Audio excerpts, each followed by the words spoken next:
pour partir la journée du bon pied. Au 98.5 Montréal, vous écoutez L'Agacé le matin. Quelques jours après l'expulsion de diplomates indiens du pays, le témoignage de Justin Trudeau était très attendu devant la commission Hogg. I have the names of a number of parliamentarians, former parliamentarians and or candidates in the Conservative Party of Canada. Let me be very clear. My presidency will not be a continuation of Joe Biden's presidency. I represent a new generation of leadership. Voici Patrick Lagacé. Jeudi le 17 octobre. Merci d'être là. Côté météo, c'est froid ce matin. On est autour des 5 degrés. Aujourd'hui, ce sera du soleil, 13 degrés. Et c'est comme ça, là, si on se fie aux prévisions pour encore quelques jours. Soleil, soleil, soleil. Et demain, maximum 14 degrés. Ça va se réchauffer. Samedi et dimanche, on devrait frôler les 20 degrés. Je commence avec cette nouvelle qui est tombée ce matin. La SAQ, les employés syndiqués qui sont en grève. Donc, on sait que ça fait des mois et des mois qu'il y a des négociations. Ça fait autour de 2 ans là, qu'il n'y a pas de convention collective entre la SAQ et les patrons. Et ce qui fait problème, là où on ne s'entend pas, c'est on a l'impression d'être dans le jour de la marmotte à la Société des alcools du Québec. Depuis plusieurs années, depuis plusieurs négociations, c'est toujours la même chose. Les horaires, le statut des temps partiels, etc., etc. Donc, sans rentrer dans tous les détails, là, il y a des petits... il y a un petit écart entre ce que le syndicat veut et ce que la SAQ offre sur l'argent, mais, encore une fois, les horaires, le statut des employés à temps partiel, c'est 2/3 des employés de la Société d'État là, qui sont à temps partiel. Tout ça cause problème. Et là, c'était télégraphié depuis un petit bout, mais grève aujourd'hui. Il y a certaines boutiques qui vont être ouvertes parce que les patrons vont assurer un service essentiel. Mais renseignez-vous là, si vous aviez prévu une visite aujourd'hui à la SAQ, de grandes chances que ce soit fermé. Je commence, une fois n'est pas coutume, avec un texte d'opinion. Paru dans la presse aujourd'hui, c'est une lettre de l'ancien PDG de la Société de transport de Montréal, Luc Tremblay. Il a dirigé la STM de 2014 à 2022. Et lui, il rebondit, M. Tremblay, sur les problèmes d'infrastructure. On l'a vu, là, station de métro sur la ligne bleue, il y a 2 semaines, qui a été fermée d'urgence parce qu'une poutre est en train de s'effriter. Il y avait un danger pour la sécurité des usagers.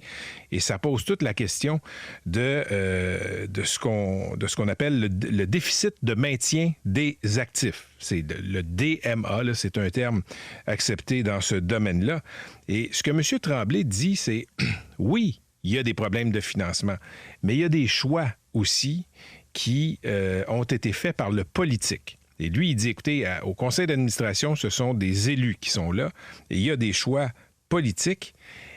Au fond, là, M. Tremblay dit « C'est plus le fun de couper des rubans pour annoncer de possibles projets qui verront peut-être pas le jour, comme la ligne rose, entre autres, que de réparer des infrastructures qui sont invisibles. » Là, il donne, par exemple, là, en termes de choix politiques imposés à la Société de transport de Montréal, avancé de 10 ans, l'ajout de 300 autobus. Coût de la décision, 1 milliard de dollars avec le coût des garages à agrandir. Et il dit, à ce jour, cet ajout n'a pas encore permis d'augmenter l'offre de services en bus compte tenu de la crise budgétaire. Électrifier les 2000 bus de la STM, plus de 4 milliards de dollars qui vont être nécessaires avec une technologie non mature et une offre de fournisseurs inadéquate. Et ce, sans aucun ajout de service pour les clients. Et ça, je vous le dis, il y a des experts en électrification, il y a des experts en réduction des GES qui vont vous le dire. Les autobus, les électrifier, ces autobus, c'est peut-être pas le meilleur investissement quand on veut réduire les gaz à effet de serre. C'est à lire dans la presse, section débat, mais je comprends que les villes se tournent toujours vers Québec, Montréal se tourne toujours vers Québec, mais il y a probablement aussi des choix politiques qui ont été faits à la Société de transport de Montréal, notamment là, qui ont coûté de l'argent et qui pourraient être utilisés différemment. Parlons de politique fédérale. Ça a été une grosse journée hier pour le premier ministre Justin Trudeau. D'abord, en matinée, il comparaissait devant la commission sur l'ingérence étrangère. On sait qu'il y a une commission d'enquête publique parce qu'il y a des puissances étrangères, comme la Chine, comme la Russie, et comme l'Inde, qui tentent d'influencer le processus électoral de plein de façons au Québec, au Canada. Des fois, c'est extrêmement direct, des fois, c'est indirect. Il y a beaucoup de zones d'ombre aussi, parce qu'on est dans une question de renseignement. Donc, quand les services de renseignement disent un élu parle avec une personne X qui représente une puissance étrangère, est-ce que c'est forcément de l'ingérence? Il y a beaucoup de zones d'ombre. Toujours est-il que M. Trudeau, hier, il a lancé une bombe. Il a dit, écoutez, j'ai des noms. J'ai des noms de gens qui sont dans le Parti conservateur, il n'a pas dit qui sont sous influence ou qui ont été sous influence de puissances étrangères. Et là, c'est une manœuvre partisane, il faut le dire. Le premier ministre du Canada fait de la politique partisane avec un enjeu de sécurité nationale. Donc, il est là, il témoigne sous serment. Et comme le faisait remarquer un chroniqueur du Globe and Mail aujourd'hui, dans l'édition de ce matin, on n'a aucun moyen de vérifier parce que c'est du renseignement. Donc, qu'est-ce qui constitue une tentative d'influencer le processus électoral canadien? Qu'est-ce qui constitue une liaison dangereuse entre un élu, un candidat, qu'il soit conservateur ou autre, et une puissance étrangère? Tout ça n'est pas très clair. Ce qui est clair, c'est que M. Trudeau veut mettre M. Poilievre du Parti conservateur sur la sellette. Parce que M. Poilievre, là, on va parler d'un peu complexe, là. M. Poilievre pourrait avoir accès à ce qu'on appelle une cote de sécurité. Donc, s'il avait sa cote de sécurité, il pourrait avoir accès à des renseignements qui touchent la sécurité nationale. Il ne veut pas avoir sa cote de sécurité en tant que chef de l'opposition officielle parce que, dit-il, il ne veut pas se menotter. S'il sait des choses, ben il ne pourra pas utiliser certains soupçons qu'il a pour attaquer le gouvernement. Fait qu'il dit « j'aime mieux pas le savoir ». Bien, ce qui vient avec ça, c'est de ne pas savoir qui dans ta famille politique est peut-être l'objet d'une tentative d'ingérence d'une puissance étrangère et peut-être sous le contrôle d'une puissance étrangère. Et là, ce qu'il a répondu, M. Poilievre, hier, il a interpellé le premier ministre. D'abord, il l'accuse de mentir et il dit, écoutez, si vous avez des noms, bien, sortez les noms. M. Trudeau ne l'a pas fait pour l'instant. Quand je vous dis que c'était une grosse journée pour le premier ministre hier, Jonathan nous en a parlé là, récemment ces derniers jours. Il s'organise une fronde dans le Parti libéral du Canada. Dans le caucus des députés, il y a des gens qui pensent que si M. Trudeau est là à la prochaine élection, bien, les libéraux fédéraux vont vivre une défaite d'une proportion biblique. Et il y a des députés, semble-t-il, là, qui s'organisent pour organiser une fronde, le pousser vers la sortie. On a plus de détails. Au cours du prochain caucus, mercredi prochain, bien, il y aura des députés qui vont se lever et qui, verbalement, vont demander au premier ministre de s'en aller. Toujours en politique, parlons de politique américaine. L'entrevue de Kamala Harris hier avec Fox News, c'était un événement attendu. Pourquoi? Bien, Fox News, c'est une chaîne très à droite, ouvertement pro-républicaine, ouvertement pro-Trump. Donc, c'est pas souvent que les politiciens démocrates vont en entrevue comme ça sur Fox News. Madame Harris est allée. Ça a été une entrevue qui a brassé avec le journaliste qui avait été dépêché pour faire l'entrevue. Elle a été interrompue souvent et elle a dit, écoutez, je ne suis pas Joe Biden. Je ne renie pas son héritage, mais je vais être une politicienne très différente. Il y a une stratégie présentement pour Mme Harris, là, c'est d'aller parler aux conservateurs. On le sait, la course, elle est extrêmement serrée présentement. Quand vous regardez les sondages, là, d'abord, les sondages donnent des chiffres un peu différents, mais partout, ce qu'on montre, c'est que c'est très, très proche. Et après ça, ça va jouer dans les États clés, les États là, qui ont beaucoup de votes en termes de collège électoral. Elle va parler aux conservateurs, elle est allée là. Il y a des rumeurs aussi qu'elle irait peut-être là, sur certains podcasts très à droite, très pro-républicains, pour essayer au moins de plaider sa cause auprès des républicains. Donc, c'est une entrevue qui fait beaucoup jaser. On va en parler un peu plus tard à l'émission avec Charles-Philippe David. Je reviens au Québec.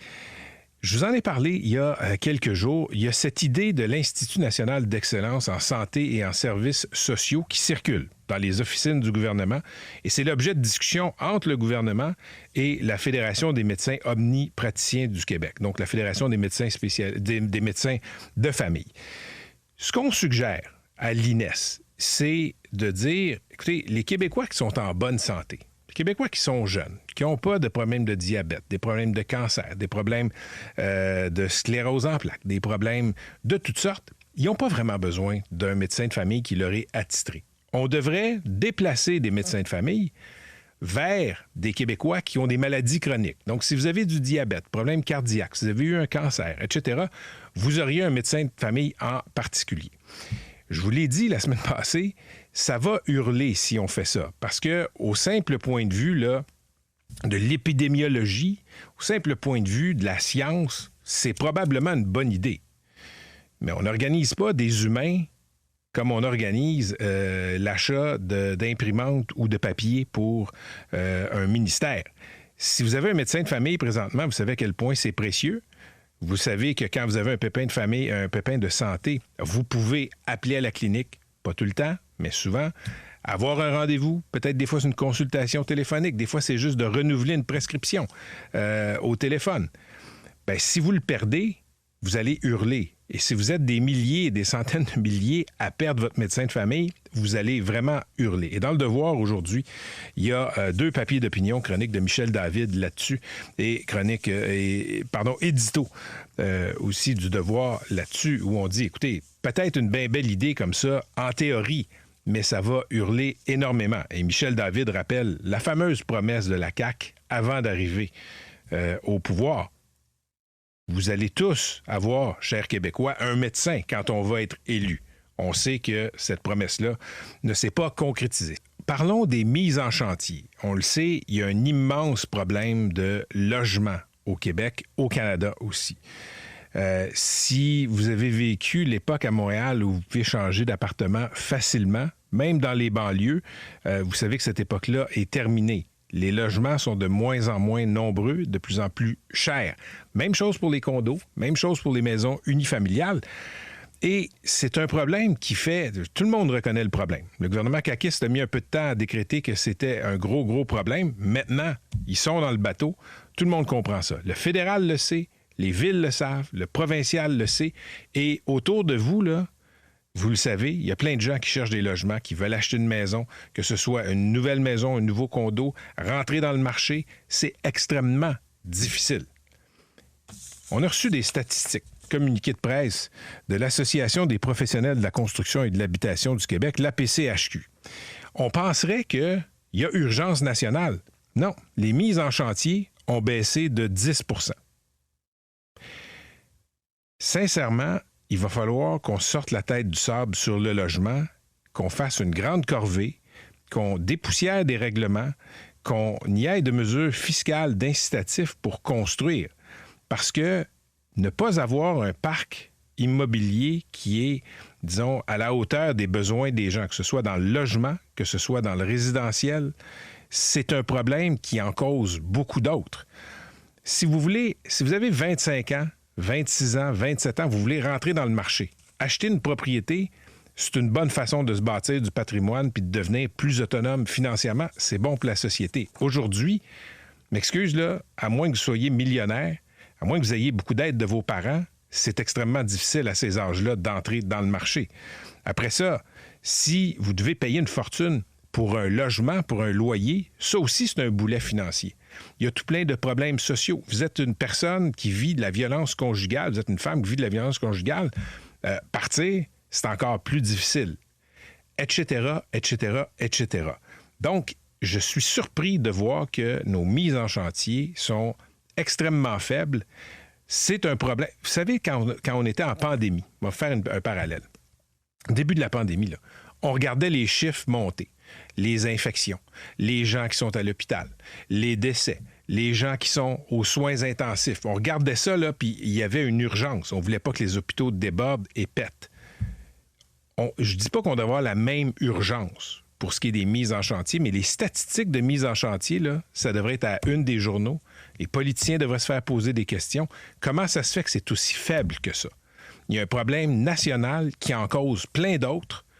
Et ceux qui en souffrent le plus, là, j'exclus les plus vulnérables, là, comme par exemple les sans-abri, là, je vais arriver à ce sujet-là, c'est les jeunes. Si vous êtes comme moi, vous avez 52 ans, puis vous avez déjà acheté de la propriété, puis vous en avez une, ça va bien, c'est correct, c'est pas un problème pour vous. Vous êtes peut-être inquiet pour vos enfants, évidemment. Mais les jeunes, présentement, là, avec notre incurie face au parc immobilier, ils sont en train de se faire rouler dans la farine. C'est une injustice générationnelle, ce qui est en train de se passer présentement. Et je vous disais que la crise du logement cause d'autres problèmes. Il y a un dossier crève-cœur à lire dans la presse aujourd'hui. C'est sur les décès qui explosent chez les sans-abri. Et il y a plein d'explications d'experts. Il y a aussi, on a retracé des décès de sans-abri. On essaie d'expliquer ce qui s'est passé. Et il y a une femme qui explique, là, ça se passe à Montréal, elle raconte la mort de son ami, M. Nelson Ouellet, qui vivait dans la rue. Elle s'appelle Lucie Brunette. Elle essayait de l'aider depuis des années, mais on le sait, c'est pas facile. Il y a plusieurs problèmes de santé mentale, de consommation, bien souvent, quand on est dans la rue. Et elle dit, il est mort tout seul dans le froid. Et elle a ce commentaire qui est intelligent et intéressant. C'est ce qui arrive quand on laisse les gens dans la rue. Nelson disait qu'il voulait pas d'aide, mais à un certain moment, il faut quand même offrir des services à ces gens-là. Et les experts vont vous le dire dans le communautaire, oui, il y a toujours eu de l'itinérance. Sauf que quand c'est de plus en plus difficile de se loger, bien, vous allez créer plus de sans-abri. Et si vous vous retrouvez dans la rue, vos problèmes vont être encore plus grands. Et j'ai une pensée, je le rappelle, là, on a évoqué ça un peu plus tôt. Il y a une maison de chambre sur le plateau Mont-Royal qui a brûlé. À une époque, là, même quand vous étiez pauvre, même quand vous étiez sur l'aide sociale, il y avait de ces maisons de chambre à Montréal qui ont disparu. On en a fait des condos, bien souvent. Tu pouvais te loger pour 300$, 400$. Oui, il fallait que tu ailles quêter. Oui, il fallait que tu fasses des petits boulots en dessous de la table. Je comprends ça. Mais il y en avait. Aujourd'hui, il n'y en a plus. Fait que si tu étais vulnérable, tu avais des problèmes, la prochaine destination, c'est la rue. Et c'est ce qui arrive. Les sans-abri sont plus nombreux, plus malades, finissent par mourir. Parlons d'un tout autre sujet maintenant en terminant. Le Thomas Gerbet de Radio-Canada qui nous arrive avec une étude au chapitre des CPE. Les CPE québécois ont souvent été cités en exemple. Bien là, semble-t-il que le Québec est dépassé par d'autres provinces pour ce qui est du salaire et de la qualité des conditions de pratique des éducatrices. Il donne l'exemple, Thomas Gerbet, de l'île du Prince-Édouard où on a décidé de très, très bien payer les éducatrices en CPE, en garderie là-bas. Ça a fait, semble-t-il, des miracles pour le gouvernement. Et là, tout ça arrive là, dans un contexte où les éducatrices en CPE sont en moyen de pression. Il y aura là possibilité de grève. Mettez ça à votre agenda autour du 15 novembre si les négociations continuent de piétiner. Donc, c'est à lire sur le site de Radio-Canada. Je reviens sur le cas de la fameuse école Bedford. On en parle beaucoup depuis vendredi de la semaine passée dans plusieurs médias. Je rappelle que c'est Valérie Leboeuf du 98.5 qui a sorti cette histoire-là à l'origine. Ça a mené à une enquête ministérielle. Le rapport est sorti vendredi dernier. C'est dévastateur. Beaucoup de réactions, beaucoup de gens qui m'écrivent, qui ont travaillé dans les écoles. Des réactions sur deux axes. D'abord, premièrement, là, quand un prof ne se comporte pas bien, quand il enseigne mal, quand il y a une mauvaise approche, une mauvaise attitude, peut être toxique, un prof, c'est extrêmement difficile à dégommer. Imaginez 11 profs. Donc ça, quand vous lisez le rapport, vous voyez là, il y a vraiment des trous dans ce système-là. Les mauvais profs vont pouvoir être mauvais longtemps avant qu'on réussisse à les dégommer, si on réussit à les dégommer. Et ils vont être très bien protégés par l'Alliance des profs et les autres syndicats. Il y a la composante culturelle aussi. On ne peut pas faire abstraction de ça. Culturelle et religieuse, le visage du Québec change. Et oui, il y a des profs à l'école Bedford là, qui, semble-t-il, avaient... il y a peut-être une influence religieuse dans leur incompétence. Ce qu'on sait, c'est qu'il y a une mosquée et un centre communautaire qui dispensent de l'enseignement coranique qui avait une grande influence sur la vie de l'école. Donc ça, c'est pas bon. Et le ministre Jean-François Roberge le mentionne là, dans un papier dans le Journal de Montréal. Lui, il trouve que la laïcité a été piétinée dans cette saga-là. C'est vrai. Mais... il y a aussi l'Alliance des profs. L'Alliance des profs, présentement, je vois quelques entrevues là, qui ont été réalisées avec la présidente de l'Alliance des profs. On est en opération de contrôle des dommages présentement à l'Alliance des profs de Montréal. On ne veut pas trop se coller sur ce dossier-là de l'école Bedford, mais je vais juste rappeler une couple d'affaires, parce que je l'ai lu, le document de 90 pages. C'est très dur pour le syndicat. C'est extrêmement dur sur le laxisme. Le syndicat ne voulait pas savoir ce qui se passait là-bas. Quand il y a des gens qui dénonçaient au syndicat le comportement de certains syndiqués, on leur disait « c'est pas de nos affaires ». Il y a des lettres qui ont été envoyées. Donc, quand Moi, il y a quelqu'un de l'Alliance qui m'a contacté pour me dire on ne savait pas ce qui se passait. M'excuse. Il y a des tentatives de vous alerter qui ont été faites au fil des années. Vous n'avez rien voulu entendre. Et tout ça, ça a alimenté les problématiques dans cette école-là. Il y a aussi un représentant du syndicat là, qui a mentionné par courriel dans la saga du psychologue qui avait été dépêché là-bas, parce que avant le rapport de Drainville, quelques années avant, ça allait tellement mal dans l'école Bedford qu'on a pris la décision exceptionnelle d'envoyer une firme de psychologues industriels dans cette école, qui a fait une sorte de radiographie de ce qui se passait dans les relations de travail, qui a fait des recommandations. Mais écoutez, les profs récalcitrants ne voulaient rien savoir de mettre les recommandations en œuvre. Et l'Alliance, le syndicat aussi, a dit la même affaire, a dit, savez-vous quoi? Le psychologue industriel, c'est pas un spécialiste en pédagogie. Donc, on ne va pas écouter ses recommandations. Il y a un directeur qui s'est battu pour implanter le rapport. Il a été tassé. Ça a causé ça a causé un grand émoi dans cette école-là. On l'a remplacé par une directrice qui, elle, a décidé de mettre le rapport sur une tablette avec la complicité de l'Alliance des profs. Donc, oui, il y a un examen de conscience à faire au sein du Centre de services scolaires de Montréal, mais l'Alliance des profs a été complice du dérapage qui s'est passé à l'école Bedford. Je vois la tournée là, qu'on est en train de faire là, pour se dissocier de tout ça. Non. Ce petit tas de CA là, à l'école Bedford, le syndicat, ça vous appartient aussi. Je termine en vous disant que Félix Séguin, le journaliste de TVA du Journal de Montréal, va être avec nous en fin d'émission. On va parler de son nouveau projet télévisuel, mais aussi de tous ces chambardements dans le monde du crime organisé et désorganisé. Merci d'être là. Écrivez-nous sur la messagerie 98985. Toujours bien informé. Au 98.5 Montréal. Voici Patrick Lagacé. Aujourd'hui marque le 6e anniversaire de l'ouverture des sociétés québécoises du cannabis. C'était après la légalisation décrétée par le gouvernement fédéral. Pour faire le point sur ce qui est devenu une véritable industrie du pot et ses dérivés, on reçoit en studio la présidente et chef de la direction de la Société d'État, Mme Suzanne Bergeron. Mme Bergeron, bonjour. Bonjour. D'abord, écoutez, je dois vous dire, j'ai jamais mis les pieds dans une SQDC. Fait que je vais vous poser la question. Vous, consommez-vous? Je consomme pas de cannabis de façon régulière. Okay. J'ai eu une jeunesse, je pense, comme bien de vos téléspectateurs. Plus on est vieux, moins on en prend, semble-t-il. Ouais. Puis, mais je garde un intérêt, une curiosité. Puis j'ai 2 jeunes adultes à la maison. OK, mais vous en prenez pas du tout, aucun produit? Non.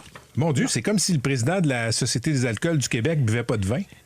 Oui, ça peut être ce parallèle-là, mais ça ne veut pas dire que je me laisserai pas tenter des fois pour essayer des nouveaux produits. Je me souviens que quand ça a ouvert, les boutiques étaient extrêmement austères. Là. C'était, j'ai vu des images, c'était blanc, pas de promotion. Est-ce que c'est encore aussi austère dans les succursales de la SQDC?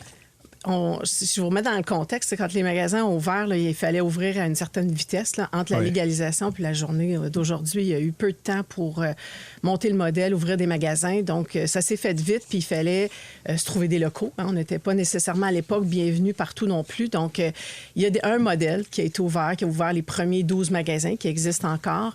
Mais ce modèle-là est en train de changer au fil des ans. On apprend sur la consommation, on apprend sur nos clients, on apprend sur les besoins de cette clientèle-là, puis on modifie l'intérieur de nos magasins. Vos possibilités de faire du marketing, de la publicité, c'est assez limité, si je ne me trompe pas. C'est pas du tout, en fait. On ne fait pas aucune publicité, pas de marketing. Expliquez-moi la logique. Oui. L'alcool, on peut. Oui. Puis l'alcool, au sens clinique, c'est une drogue comme le cannabis. Oui. On peut mettre ça en marché, on peut faire des publicités, on peut faire du marketing. Pourquoi on ne peut pas le faire avec le pot? Je pense qu'il y a plusieurs éléments. Il y a un élément d'acceptabilité sociale. Il fallait prendre le temps aussi. Là, ça fait pas si longtemps que ça que la SQDC, on en parle, c'est 6 ans aujourd'hui.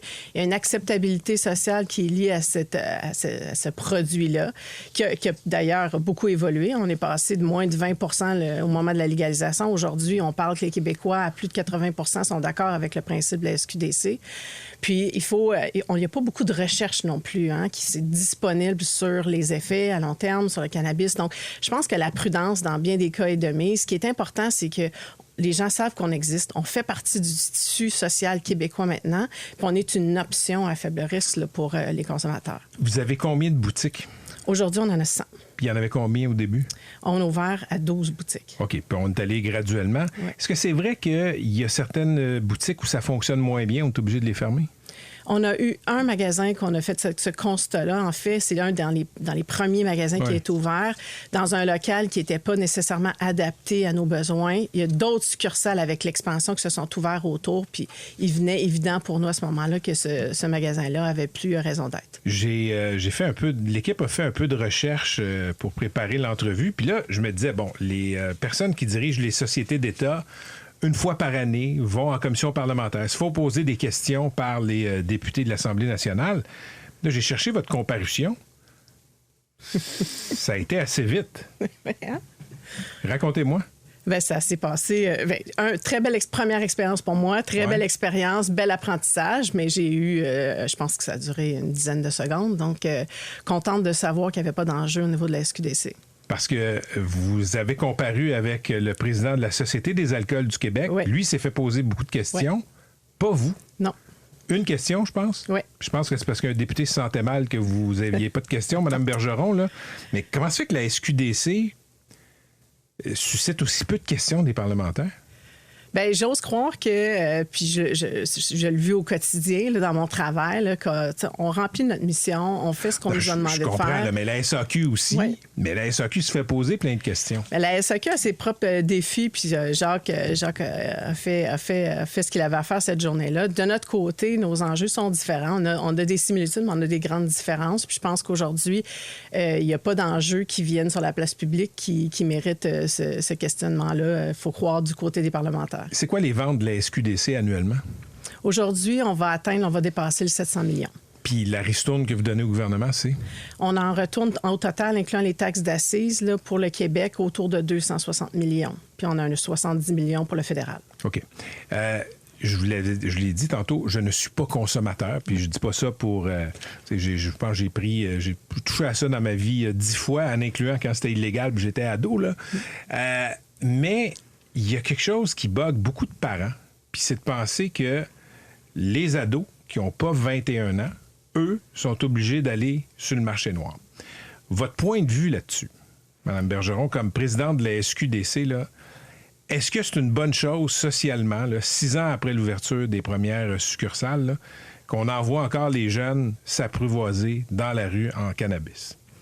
Bien, il y a deux éléments là-dedans. Je vais vous parler en tant que mère. En tant que mère, je pense que j'ai la même inquiétude que ce que vous soulevez. On se pose la question en tant que parent, quand nos enfants tombent à l'adolescence. Cette question-là se pose tant pour le cannabis, d'autres drogues aussi, je pense que c'est important, et l'alcool. Donc, dans notre éducation en tant que parents, là, c'est à nous à juger, à savoir quel accompagnement on va faire avec nos adolescents. En tant que PDG de la SQDC, mon mandat, il est clair. Le mandat qui a été donné par nos instances puis par les parlementaires, c'est que c'est 21 ans et plus. Donc, nous, on répond à cette demande-là. Notre objectif, c'est d'offrir ce service-là aux 21 ans et plus. OK. Donc, si je vous décode bien, Mme Bergeron, là, la mère en vous trouve que c'est pas une bonne idée que les moins de 21 ans, les 18-21, puissent pas acheter à la SQDC. Puis la PDG de la SQDC dit... c'est pas à moi de poser un jugement là-dessus. Bien, moi, ce que je dis, c'est que ce sujet-là du cannabis, c'est le même que l'alcool, puis c'est le même que pour d'autres drogues. On parle d'adolescence, on parle que de toute façon, c'est pas légal dans tous les cas, dans tous ces produits-là ultra réglementés ou psychotropes. Donc, comme société, c'est la décision qu'on prend, c'est ce qu'on fait comme parents au niveau de l'éducation de nos enfants à encadrer cette consommation-là. Je comprends, Mme Bergeron, mais après 18 ans, ils sont adultes. Ouais. Fait qu'on a un peu moins d'autorité sur eux. Oui. Vous voulez savoir, après 18 ans, qu'est-ce que je pense? Oui. Moi, je pense que la SQDC, ce que ça a permis par rapport à ce qu'il n'y avait pas avant, là, moi, je suis comme vous. Là, j'ai connu l'époque où on achetait plutôt dans la rue. Là. Je pense qu'aujourd'hui, ce qu'on est capable de faire, tout comme on fait avec nos jeunes adultes quand ils atteignent 18 ans, c'est de dire, bien, pour le cannabis, c'est 21 ans, puis je t'accompagnerai à 21 ans dans cette démarche-là avec toi à la SQDC. Moi, c'est un rituel que j'ai fait avec mes enfants à 18 ans pour l'alcool. Ça sera, je l'espère, pareil pour ceux qui atteindront 21 ans pour le cannabis. Connaissez-vous des parents qui achètent à la SQDC légalement pour laisser ça sur le comptoir pour leurs enfants de 18 à 21 ans? J'en connais pas personnellement, mais je serais naïve de penser que ça n'existe pas, là. Est-ce que l'ouverture des SQDC, ça a été quoi l'impact sur la consommation de cannabis? Parce que j'ai déjà lu, là, puis je sais, les études ne sont pas toujours faciles avec la méthodologie, que la consommation de cannabis n'a pas explosé avec la légalisation. C'est exactement ça. Puis le dernier sondage qui a été fait cette année, là, l'enquête québécoise sur le cannabis de l'INSPQ le confirme. Il y a même dans leurs chiffres à eux une légère baisse chez les plus jeunes. Donc, on a remarqué une baisse de 1 % de la consommation. Donc, tout ce qui était un peu l'inquiétude de la population québécoise de dire la SQDC, l'arrivée de la légalisation va faire augmenter la consommation, ça ne s'est pas passé. 6 ans plus tard, ça s'est pas passé. Qu'est-ce qui s'est passé? Bien, je pense que c'est attribuable au fait que c'est un choix. Hein. Les gens, tout comme le fumer la cigarette, c'est des choix que les gens font. C'est pas parce que c'est légal que nécessairement tu as envie plus de ça dans ton quotidien ou dans ton régime de vie. C'est un choix personnel. J'imagine que vous mettez des ressources, Mme Bergeron, à la SQDC pour essayer de voir qui sont vos consommateurs. Le portrait type de la personne qui franchit les portes des boutiques SQDC, c'est quoi? Je suis contente que vous me posiez la question parce que ça a été probablement la plus grande surprise que j'ai eue. Je vais être en poste là, tout juste 1 an à la fin du mois de novembre. Il n'y a pas de portrait type. C'est monsieur et madame tout le monde. J'ai fait de mes stages d'intégration en succursale, servi des clients. Dans la journée, j'ai vu passer des gens de l'âge de ma grand-mère à mes parents, à l'étudiant, le travailleur. C'est vraiment monsieur et madame tout le monde. Non, mais je comprends que c'est monsieur et madame tout le monde. Ouais. Sauf que vous devez voir dans vos chiffres, y a-tu plus de gens dans le 25-54, dans le 54-75? Statistiquement, il y a une légère hausse là, autour des 25-34 ans. Okay. Donc, il y a une plus grande consommation là, puis ensuite, ça diminue. Mais on voit quand même dans les âges plus avancés jusqu'à la fin soixantaine, là, on est quand même encore dans une population active. Ma dynamique équipe de recherche a fait des recherches et m'a informé que chez vous, à la SQDC, Mme Bergeron, on vend un mélange de sauce brune à poutine qui est avec du THC. Ouais. Vous vendez ça? Non, plus maintenant. OK, ça, c'est fini. C'est plus Pourquoi vous vendez plus ça? C'est pas une offre qui a trouvé preneur. Okay, ça n'a pas d'intérêt, non. C'est quoi les produits les plus exotiques en termes de potes que vous vendez dans le comestible, mettons? Bien, vous allez peut-être nous trouver un peu... On est assez traditionnel dans nos produits. On a une offre de comestible, mais qui est très limitée. Là, quand je vous parle de comestible, là, je vous parle de cannabis qui peut être ingéré là, au lieu d'être fumé. Il y a des gens qui choisissent de ne pas fumer. Hein, ils n'ont jamais eu l'habitude de fumer, donc ils prennent ça. Bon, on est plutôt dans des produits, là, figues séchées, des petits craquelins, mais le reste, là, on reste traditionnel. Fleurs séchées, les pré-roulés, puis des infusions. Il y a des gummies, des bonbons gélatineux qui existent, mais on me dit que si les gens en ont, c'est qu'ils n'en ont pas acheté à la SQDC. Exact. Ça s'achète où, ça? Vous pouvez en acheter, malheureusement, là, si vous êtes au Québec, là, si vous en procurez puis que vous n'êtes pas allé dans d'autres provinces puis vous ne les avez pas consommés dans les autres provinces, vous les avez achetés sur le marché noir. OK, mais c'est légal dans les autres provinces? Oui. Pourquoi c'est pas légal au Québec? C'est la loi encadrant le cannabis au Québec qui a inscrit dans sa loi pas de bonbons, pas de chocolat. Donc, tout ce qui pourrait potentiellement attirer un jeune enfant n'est pas permis à la SQDC. Dr Marie-Ève Morin, qui est médecin de famille, qui se spécialise dans les questions de dépendance, là, elle a dénoncé le fait que sur Facebook, il y a des annonces, des publicités où les gens peuvent commander justement toutes sortes de produits, de drogues. Ça, je pose la question, je pense que je connais la réponse. Les gens qui font ça, c'est illégal. Absolument. Si c'est pas acheté à la SQDC, en succursale ou sur le site web de sqdc.ca, c'est illégal. Bien, Mme Bergeron, ça a été très éducatif pour quelqu'un qui connaît rien aux potes. Merci d'être venu nous voir et continuer à remplir les coffres du gouvernement. Merci beaucoup. Ça me fait plaisir. Suzanne Bergeron, qui est la grande PDG de la Société québécoise du cannabis. Toujours bien informé. Au 98.5 Montréal. Voici Patrick Lagacé. On le sait, avec les changements climatiques, il a fallu dépoussiérer les cartes d'inondation. Et quand je parle d'inondation, là, je parle pas de reflux d'égouts, je parle de lits, de lacs qui sortent de leurs lits, de rivières là, comme ça là, qui viennent envahir les rues. On a vu, il y a eu des crues printanières qui ont été dévastatrices pour beaucoup de citoyens au Québec. Il y a des pluies diluviennes qui font sortir ensuite des rivières de leurs lits. Ça s'est passé un peu partout au Québec et dans le monde aussi. Et là, il y a la communauté métropolitaine de Montréal qui regroupe 82 villes dans la grande région montréalaise, qui a décidé il y a 2 semaines de diffuser ses propres nouvelles cartes d'inondation qui sont conçues à partir de critères imposés par le ministère de l'Environnement. Ça crée énormément d'inquiétudes dans les villes, chez les maires. On parle de tout ça avec le ministre de l'Environnement, Benoît Charette, qui est en studio. Monsieur Charette, bonjour. Un plaisir d'être avec vous. D'abord, les gens ont beaucoup de questions. Puis je veux qu'on commence par parler de ces différentes cartes. La CMM, Communauté métropolitaine de Montréal, a sorti ses propres cartes. Et ça se fait parallèlement à la sortie des cartes provinciales du ministère de l'Environnement, c'est ça? Pas tout à fait. En fait, il y a 2 gros chantiers actuellement. Les municipalités, les MRC ont la responsabilité de mettre à jour leur carte des zones inondables. Dans certains cas, ça n'avait pas été fait depuis plus d'une trentaine d'années. Donc, un premier chantier.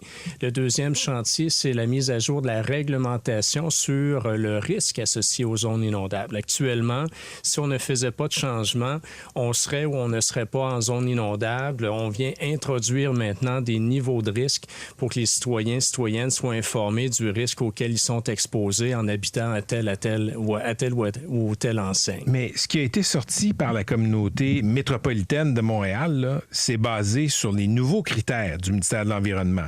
Il me semble avoir lu et entendu ça. Effectivement, mais ce sont des cartes préliminaires qui n'ont pas encore été officialisées, qui ne sont pas encore adoptées, mais on est tout à fait conscient que ça génère un certain nombre d'inquiétudes. C'est la raison pour laquelle on a prolongé la période de consultation.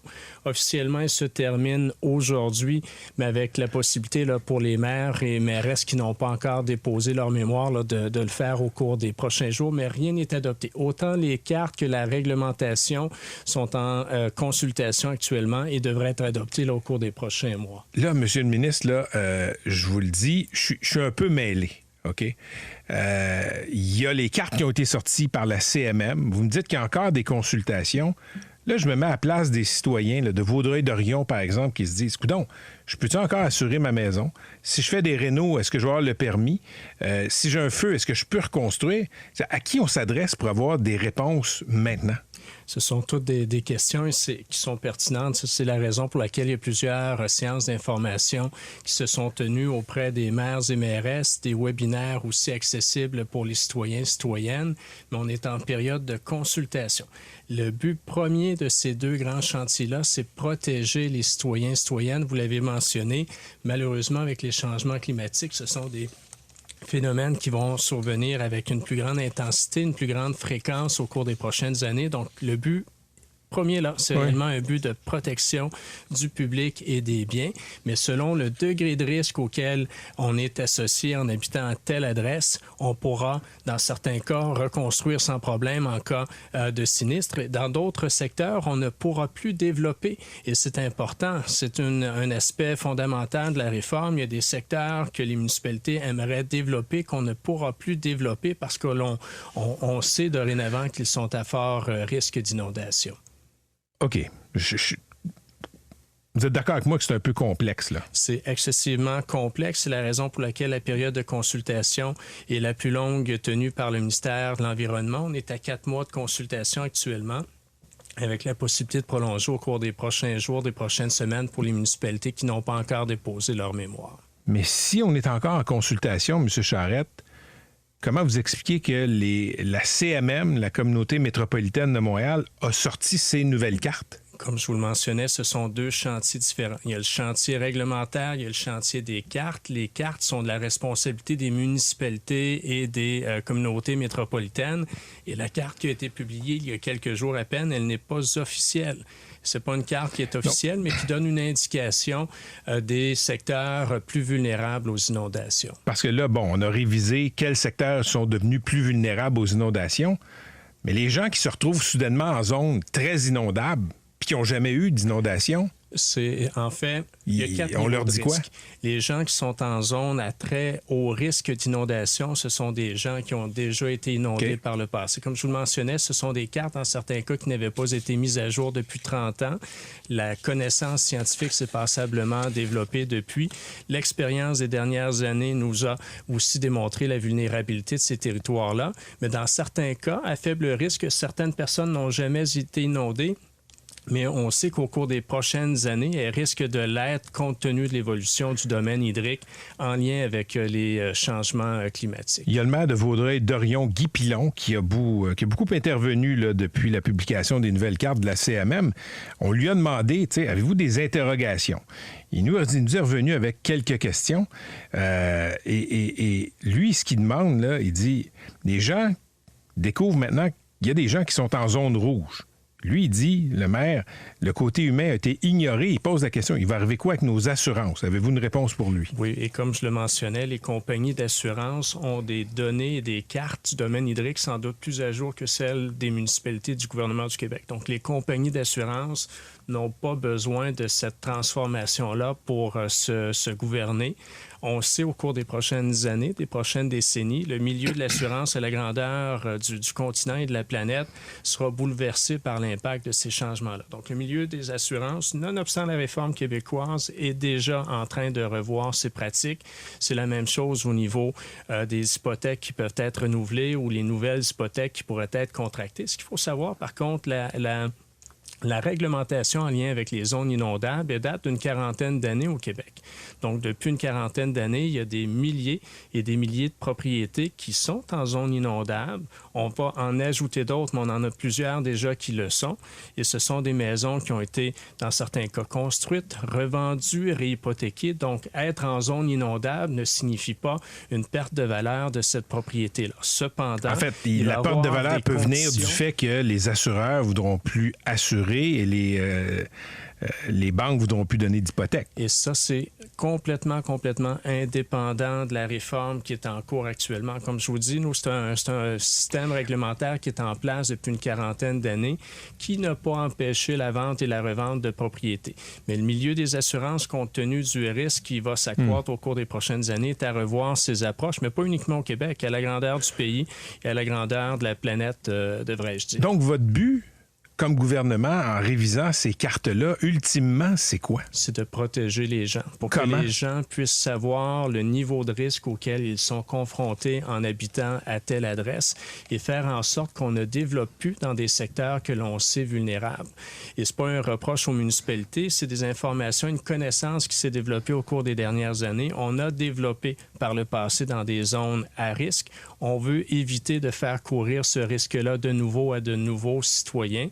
Et pour celles et ceux qui ont déjà une propriété... Et payer moins aussi comme gouvernement. Ultimement, ce sont des milliards qui ont été payés. Depuis les inondations 2017-2019, et on a eu d'autres événements par la suite, le gouvernement du Québec demeure très généreux et ça ne changera pas au niveau des programmes d'indemnité. Mais en même temps, on ne veut pas construire un nouveau développement dans un secteur que l'on sait vulnérable pour éviter de devoir compenser de façon très généreuse par le passé des propriétaires. Et à la base, je le répète, c'est réellement une politique pour protéger les gens contre les changements climatiques. C'est une réforme d'adaptation. Mais pour ce qui est des inquiétudes, on en est bien conscient. C'est la raison pour laquelle on se donne le temps de bien faire les choses. C'est un enjeu très complexe. Je vous écoute, là, puis je vous ai déjà reproché de ne pas être clair. Dans ce cas-ci, je pense qu'il y a beaucoup de couches aussi de complexité. Beaucoup de gens qui travaillent à ces cartes-là. Bien, écoutez, on va essayer d'y voir clair dans les prochaines semaines. Merci beaucoup d'avoir été avec nous. C'était Benoît Charette, le ministre de l'Environnement. Il y a une grève. On sait qu'il y a des négociations pénibles à la SAQ. Bien, aujourd'hui, c'est une grève d'une journée. Lisa Courtemanche est présidente des employés de magasins et de bureaux de la SAQ. Bonjour, Mme Courtemanche. Bonjour. Donc, grève aujourd'hui dans plusieurs succursales. Quelles succursales vont être ouvertes? Est-ce que vous le savez? Ben non.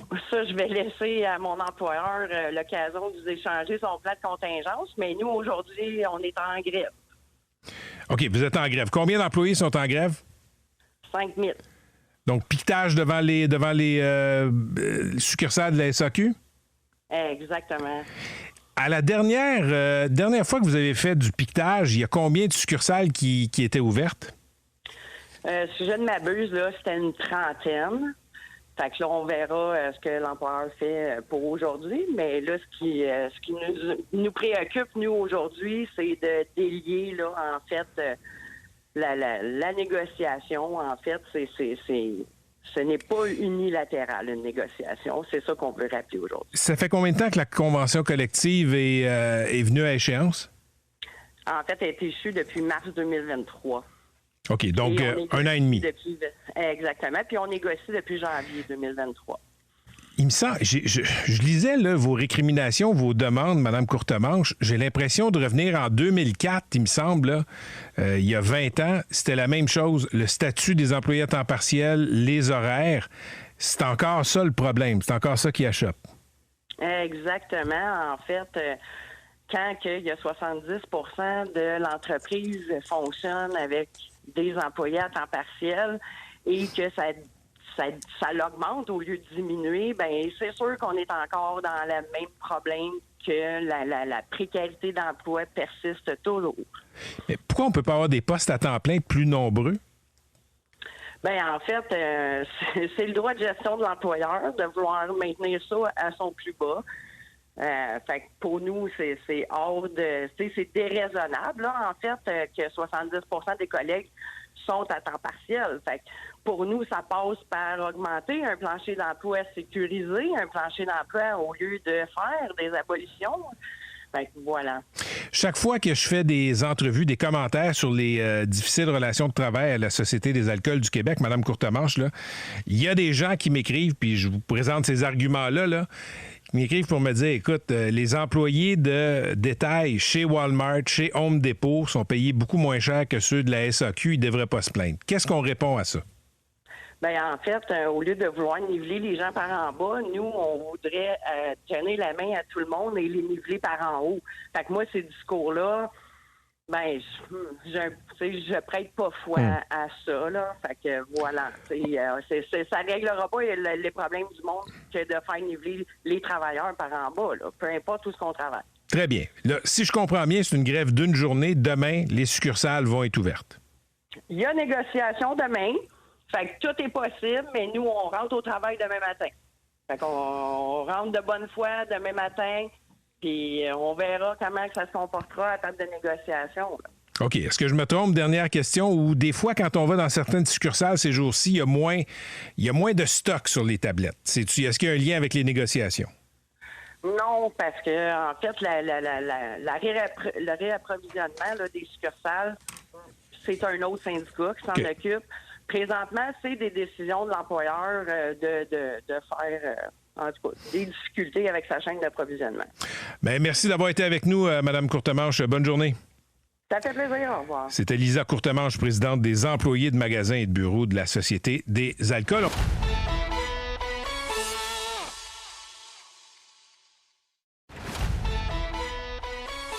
Voici Patrick Lagacé. Dans quelques semaines, vous déposerez un nouveau budget et il serait irresponsable de votre part de ne pas octroyer au service de police de la Ville de Montréal un financement qui tienne compte de l'ampleur des défis auxquels nous sommes confrontés.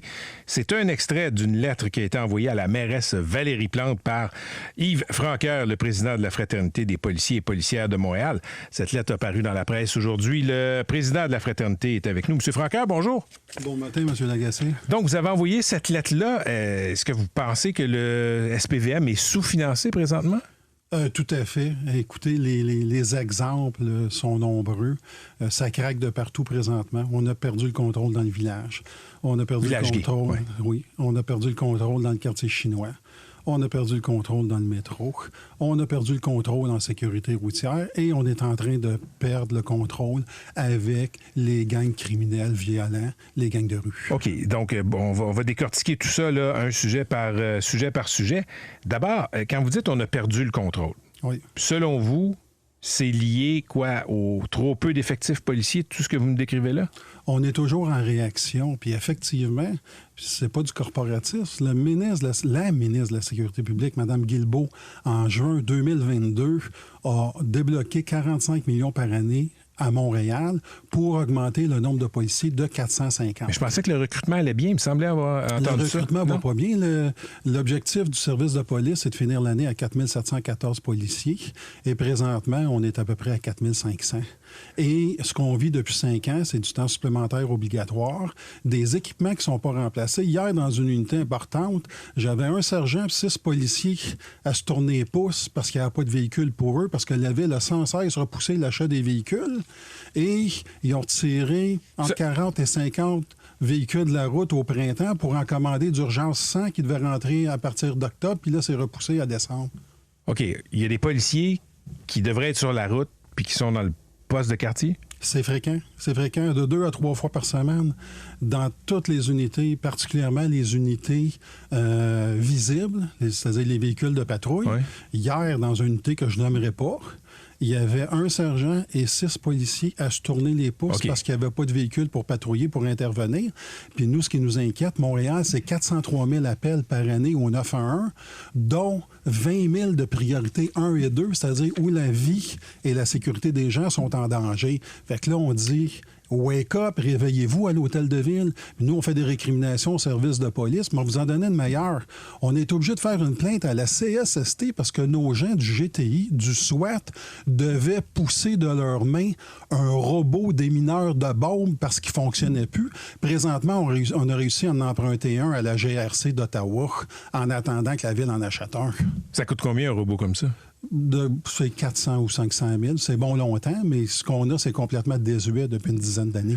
Il y a des gens qui regardent le budget de la police de Montréal et qui disent l'argument du sous-financement ne tient pas parce que ça augmente d'année en année. Qu'est-ce que vous répondez à ça? Ça augmente d'année en année à cause des conditions de travail. Puis on est dans le secteur public. Là. C'est des augmentations de 2-3 %.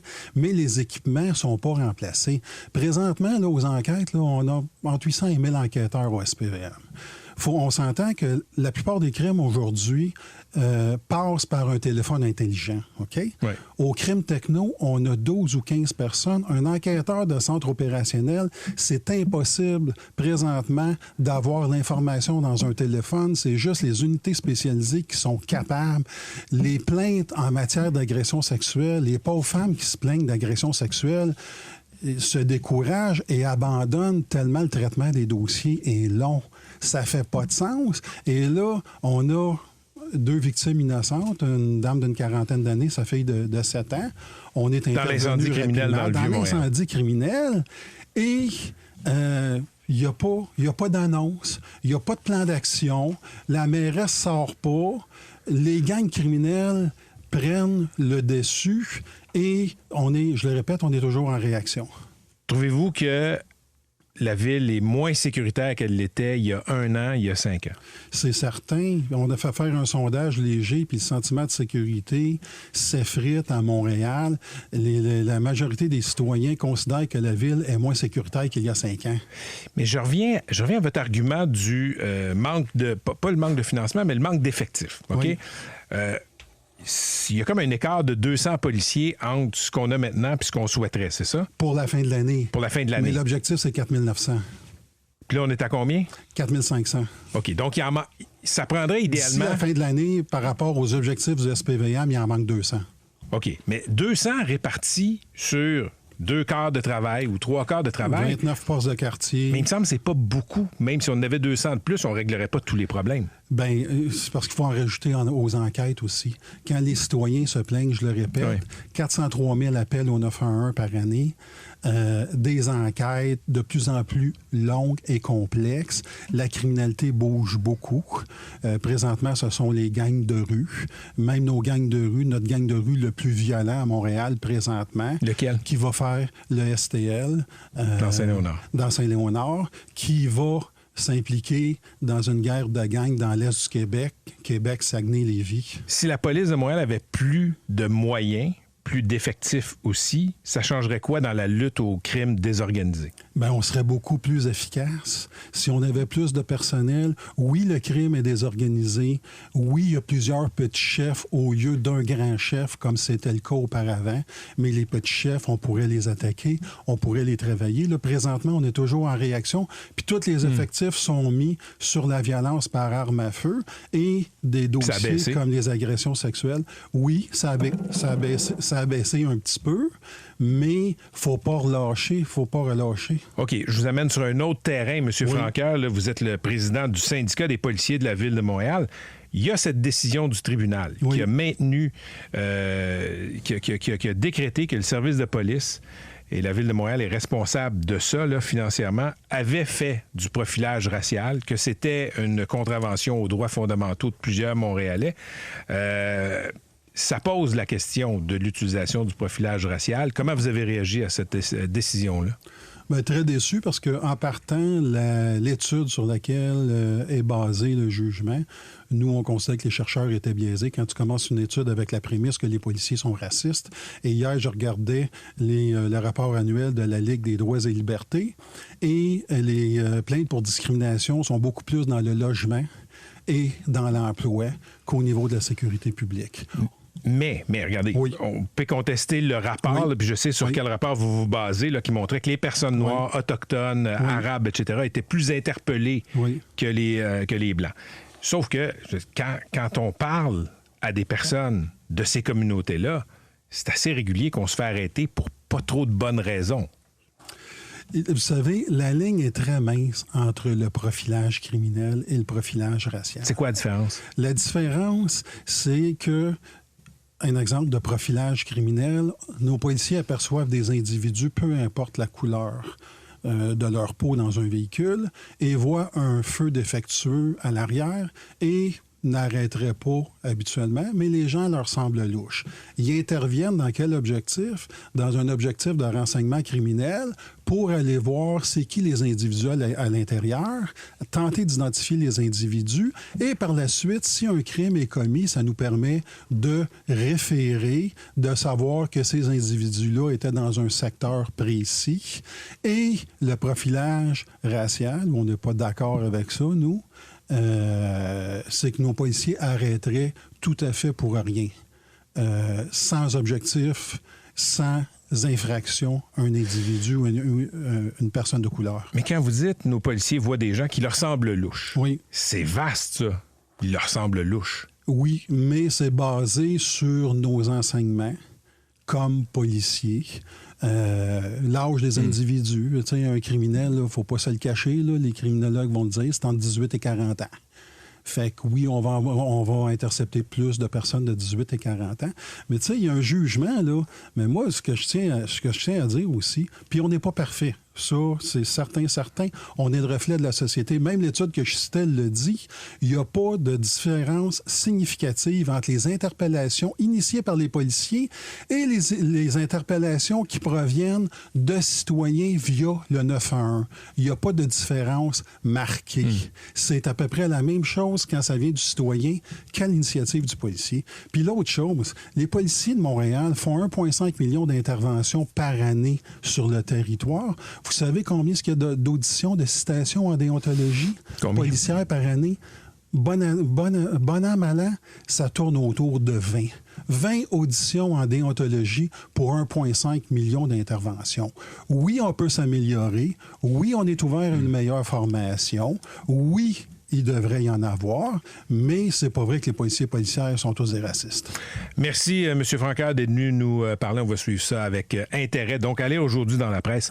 Cette lettre, qu'est-ce que vous allez dire quelque chose? Bien, j'aurais aimé me permettre un prix orange puis un prix citron. OK. Un prix orange Infocrime, 514-393-1133, des informations anonymes des citoyens qui nous aident beaucoup dans nos enquêtes. OK, puis prix citron? Le prix citron, la mairesse pour son manque de leadership, mais aussi le directeur de poursuites criminelles et pénales. Présentement, pourquoi? Il y a des dossiers qui dorment depuis 5 mois sur le bureau du DPCP qui nous permettrait de lancer des messages forts et clairs au milieu criminel, que c'est pas eux qui mènent, mais on vit dans une société de droit. Et je le répète, les dossiers dorment depuis maintenant presque 5 mois. Puis c'est important dans le contexte de lancer un message clair que la société de droit doit primer. À quel dossier vous faites référence? Je le dirai pas, monsieur. Je le dirai pas, mais... Parce que, M. Francaire, les procureurs pourraient dire la même chose que vous dites dans votre lettre à la mairesse, c'est-à-dire, pourraient dire ça au gouvernement du Québec, on manque de moyens, là. Ben écoutez, je ne sais pas, moi je représente pas les procureurs. Ce que je vous dis, c'est qu'il y a des dossiers importants présentement qui lanceraient un message fort, clair, net, précis au milieu criminel, qui devrait aboutir. Nos gens sont sur la pointe des pieds, voudraient intervenir et attendre le go depuis presque 5 mois. Ben merci, le message est passé, M. Francaire. C'était Yves Francaire, président de la Fraternité des policiers et policières de Montréal. Très content d'accueillir en studio mon ami Félix Séguin, journaliste d'enquête à TVA, au Journal de Montréal, spécialisé dans les histoires criminelles. Salut Félix. Salut Patrick. Donc, t'arrives avec une série qui traite d'histoires non résolues dans le monde du crime. Ça s'intitule Le Parloir. Ouais, histoire non résolue, mais pas que. Je te dirais, c'est une très bonne idée de Québécois Contenu qui m'a approché, moi, et la compagnie de production que j'ai avec mes associés, qui s'appelle Patrick Roméo est mort. C'est le nom de la compagnie de production? Ouais, Roméo est mort. Alors, avec une idée assez originale, c'est-à-dire de faire une émission sur la criminalité en général qui ressemble un peu plus à un magazine et ou talk show. Et ce qui fait que avec Victoria Charlton, qui co-anime l'émission avec moi, ben on va toucher à plusieurs aspects du monde criminel. Évidemment, des dossiers non résolus, parce que ça, c'est l'apanage de Victoria. Elle a brisé Internet avec ses vidéos sur les crimes non résolus. C'est ça, très, très populaire dans le monde numérique, là. Elle se spécialise dans le true crime. Exactement. Alors, moi, je traite ces affaires-là un peu plus sur le côté journalistique des choses. Annie Soleil Proto est avec nous. Elle fait ce qu'elle fait déjà très bien. Tu as fait la série là, Famille de criminels avec elle. Alors, elle va profiter justement des accès qu'elle a dans le monde criminel pour pour filmer des gens là, puis qui trafiquent des kilos de cocaïne, puis elle est avec eux quand ça se fait. Donc, c'est des incursions dans le monde interlope. Puis des accès, je te dirais, qu'on voit pas souvent. Alors, ça, c'est intéressant. Et coup de génie, enfin, je pense, on a recruté Karine Perron. Quand tu fais là, du true crime au Québec, là, il y a un guichet unique qui s'appelle Karine Perron. Pourquoi? Karine, elle a acheté les archives d'Allo Police. Ah, mon Dieu. OK, oui, j'ai déjà entendu parler de ça. Bon, oui. alors... Donc, quand tu veux te documenter sur des vieux crimes, tout est là. Exactement. Alors, ce qu'on fait, c'est que Karine, qui a un talent pour raconter énorme, vient autour de la table pour nous parler des perles de ce journal-là, qui, ne l'oublions pas, là, Allo Police, dans les années 80, là, ça avait un tirage énorme, des moyens financiers qu'on n'a pas maintenant. Là, je veux dire, il se passait quelque chose dans le nord du Québec, en Abitibi-Témiscamingue, au Saguenay-Lac-Saint-Jean. Prenait l'avion de Montréal, il allait, revenait. Il y avait des moyens énormes, un tirage énorme, une popularité énorme, surtout en prison. Puis c'est le plaisir coupable de plusieurs personnes aussi. Donc, elle vient nous raconter les perles là, qu'il y a là-dedans. Ma mère l'achetait pour le mot croisé. Bon, tu vois, il y en a d'autres qui l'achetaient pour d'autres raisons. Oui, pour d'autres raisons. OK, bravo, bonne chance avec le parloir. Je profite de ta présence, Félix, pour parler de bandits, parce que tu couvres le monde des bandits. Présentement, là, il y a un réalignement des plaques tectoniques. On a longtemps parlé, évidemment, de crimes organisés. Est-ce que c'est juste de parler maintenant de crimes désorganisés? C'est juste. Moi, l'expression crime désorganisé, je l'aime bien. Je pense par contre, qu'on a qualifié un crime désorganisé dans le passé qui a réussi à s'organiser. Quand on pense aux gangs de rue là, qu'on qualifiait de désorganisés, n'oublions pas une chose, le défunt Grégory Woolley, là, qui est mort il y a moins d'1 an, avait réussi à fédérer à peu près tous les gangs de rue de Montréal puis à mettre de l'ordre, entre guillemets, là-dedans. Puis lui-même, il était très près du clan Rizzuto. Donc, c'est une criminalité désorganisée qui a fini par s'organiser. Mais là, on en voit une autre poindre à l'horizon qui, elle, t'as raison, est bien moins organisée. OK, je te pose la question d'abord, parce que c'est une des craintes de la police. C'est il y avait moyen dans le passé de passer des messages à des gangs organisés pour dire surveillez vos hommes de main qui sont, eux, désorganisés, parce que sinon, on va vous frapper. présentement, ils sont désorganisés, mais est-ce que c'est inévitable qu'ils deviennent organisés? Bien, ça le semble, en tout cas. La criminalité, moi je le dis souvent, c'est un cycle. Hein? Et là, on est dans le début d'un cycle. Même les policiers qui sont spécialisés en renseignement criminel, on l'a de sources policières, documentent un début de cycle. Ça, c'est très, très clair.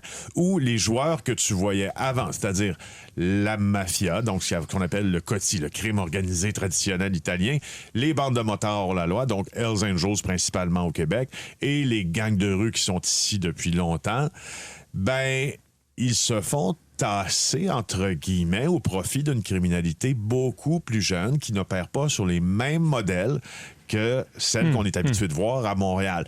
On est dans le début du cycle. C'est pour ça que même les policiers sont certains, en tout cas, s'affolent un peu. On l'a vu avec le SPVQ qui avait émis une note en disant guerre des motards, ça s'en vient. Bon, peut-être pas, honnêtement, mais s'affole en disant, écoute, avant, là, il y avait des Hells Angels qui visaient, exemple, d'autres motards. C'était une patch qui visait une autre patch. C'était clair, ça se situait dans l'espace, dans le temps, puis on pouvait reconnaître le groupe opposé. Là, maintenant, c'est plus ça, là. C'est des gens qui vont sortir, entre autres, du recrutement par les réseaux sociaux, et etc., qu'on ne pourra pas identifier avant comme des gens qui s'apprêtent à commettre des crimes. Donc, c'est très, très, très, très malléable, si on veut. OK. Les policiers sont inquiets de constater, Félix, que il y a des jeunes ados, 14 ans dans un cas à Frampton, là, on a pris un jeune Montréalais de 14 ans recruté par un gang de rue, on l'a envoyé à l'abattoir pour s'attaquer aux Hells en Beauce. Est-ce que ça, c'est nouveau? Oui. Ça n'a jamais existé avant? Ben non, ça n'a jamais existé, ou pas presque avant, ou pas comme ça, dans la fréquence du nombre de personnes, du nombre d'ados qui sont recrutés. Disons-le, là, l'adolescent de Frampton qui s'est rendu avec un AK-47 tenté de faire peur aux Hells Angels en Beauce a probablement, selon ce qu'on en sait maintenant, été atteint par son comparse de 14 ans aussi, qui l'a probablement tiré par erreur.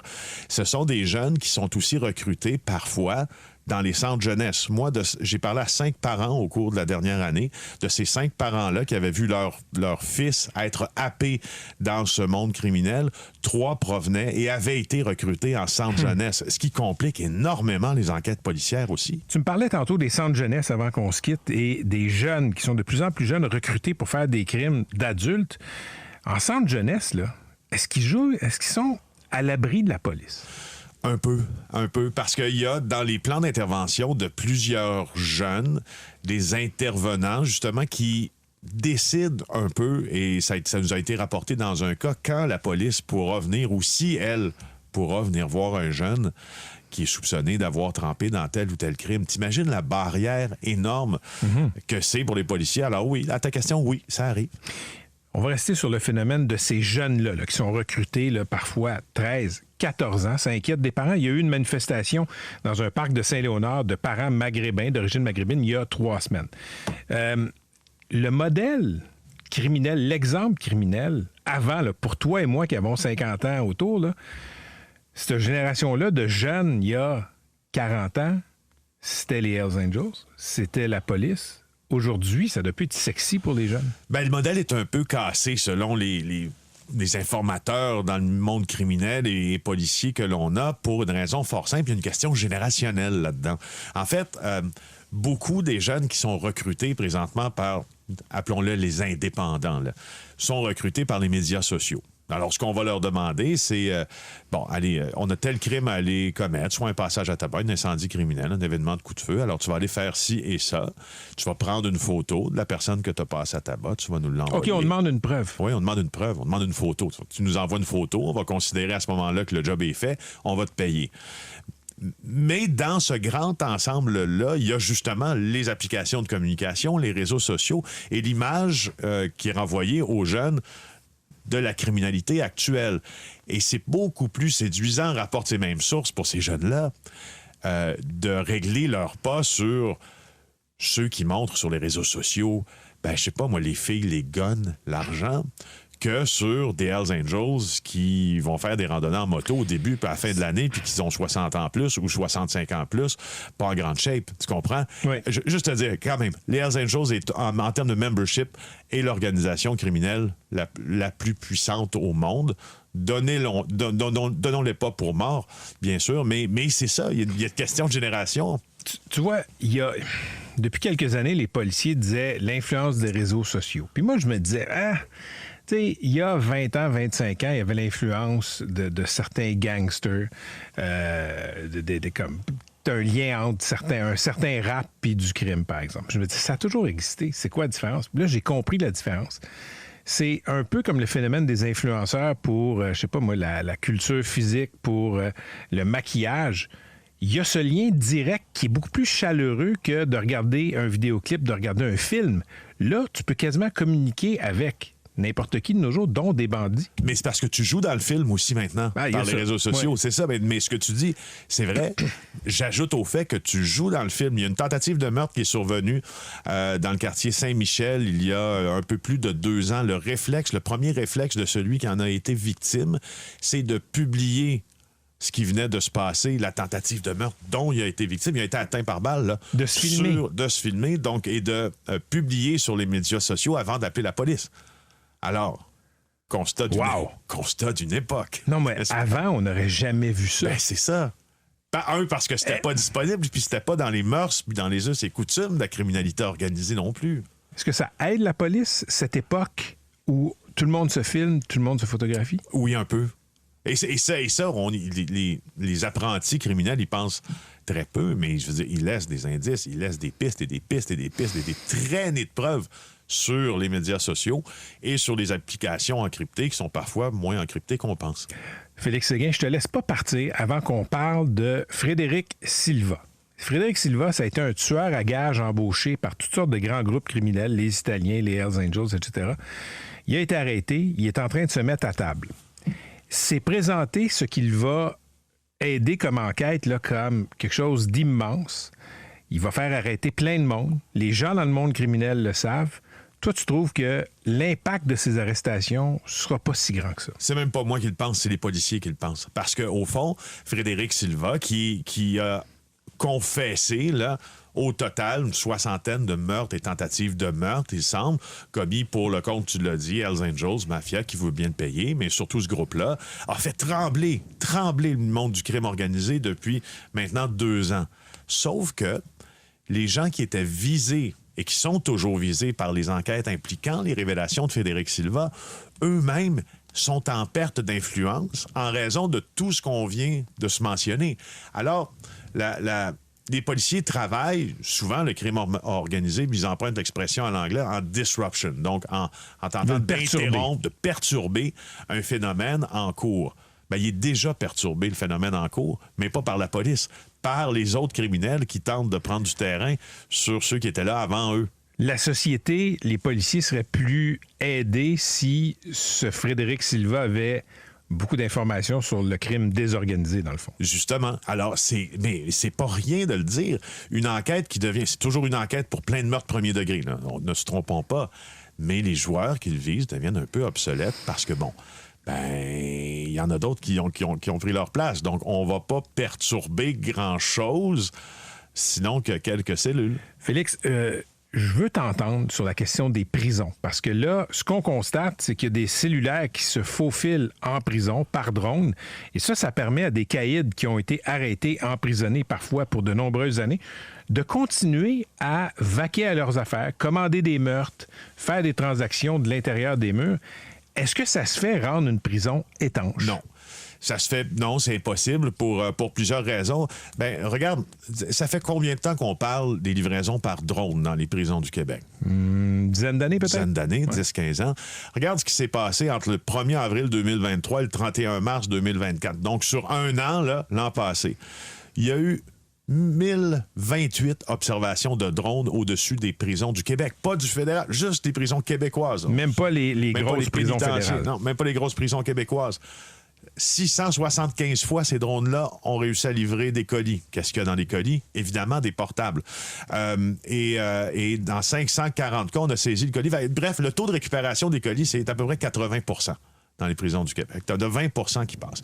Maintenant, la question des brouilleurs d'ondes, telle qu'évoquée par François Bonnardel lorsqu'il a rencontré la semaine passée les chefs de police de la SQ de Laval et de Montréal. Il pense à la question des brouilleurs d'ondes, puis ça, c'est pas d'hier non plus, sauf que je vais te dire une affaire. Quand tu installes un brouilleur d'ondes dans une prison, ta wing ou ton aile va être un peu dissipée parce que maintenant, les criminels s'attendent à pouvoir contrôler leur business de l'intérieur. Donc, tu vas créer des problèmes à l'intérieur des murs. Tu vas créer des problèmes en dedans. Mais à un moment donné, est-ce que le remède est plus puissant que la maladie ou il y a une décision à prendre, c'est sûr. Félix, tu couvres un monde fascinant, celui de la criminalité, et tu l'expliques de façon fascinante. Merci d'être venu nous parler. Merci de l'invitation. C'était Félix Séguin, co-animateur de l'émission Le Parloir. C'est une nouvelle série sur le monde criminel sur la chaîne Témoin de Québécois. Vous pouvez le lire dans le Journal de Montréal et évidemment le regarder à JE les vendredis soirs.